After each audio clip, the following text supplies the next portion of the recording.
Hello, my name is Shilvosky Buffaloe. I've been in the York community now for 15 years.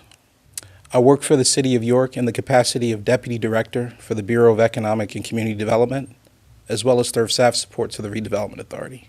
My primary goal is to hopefully see the growth and development of several small and medium-sized businesses in the distressed neighborhoods in our community. Today I have the privilege of introducing you to one of my favorite heroes, and an academic giant that many people don't know much about, the predecessor to men such as W.B. Du Bois. Today I'd like to talk to you about William Saunders Scarborough. William Saunders Scarborough was born in Macon, Georgia in 1852 to a free railway employee and an enslaved mother. He inherited his mother's status. Despite prohibitions against educating slaves, he was educated surreptitiously and had mastered reading and writing, geography and grammar by the age of 10.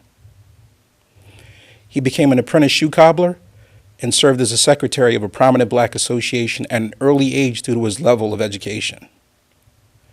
After the end of the Civil War era, he was able to complete his education at Lewis High School in Macon before attending Atlanta University in 1869.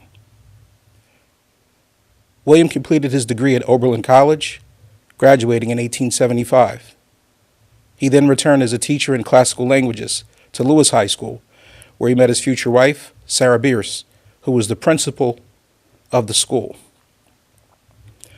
Arsonists unfortunately torched the school in 1876, and the local fire brigade left it burned to the ground. Scarborough briefly became principal of the Payne Institute in Cokesbury, South Carolina, but found the racial environment in South Carolina even less hospitable than in Georgia. He then returned to Oberlin to complete a master's degree and became a professor in the classical department at Wilberforce University in 1877. Professor Scarborough also published a popular classical Greek textbook entitled First Lessons in Greek in 1881. His second book, Birds of Aristophanes, followed in 1886. William was one of the first African-American members to join the prestigious academic associations, being the first member of the Modern Language Association and the third member of the American Philological Association. The Modern Association has named a first book prize in his honor. Despite his prominence as a scholar, William suffered the effects of discrimination throughout his career. In 1909, when he had just become the president of Wilberforce, he was barred from attending an American Philological meeting in Baltimore, Maryland, because the hotel refused to serve dinner if he was present and was threatening to sue for breach of contract if the association canceled the conference. The paper that he was due to read at the conference was read by someone else.